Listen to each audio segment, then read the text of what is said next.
You ask Tiger to calculate. This deals with the order of operations. The final result is 38.6. Let's solve it step by step. We begin by calculating the expression inside the parentheses. Perform any multiplication or division, from left to right.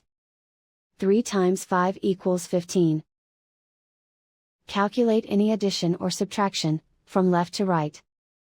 16 minus 15 equals 1. Perform any multiplication or division, from left to right. 3 over 5 equals 0.6. Calculate any addition or subtraction, from left to right. 25 plus 1 equals 26. 26 plus 12 equals 38. 38 plus 0.6 equals 38.6. And so the final result is 38.6.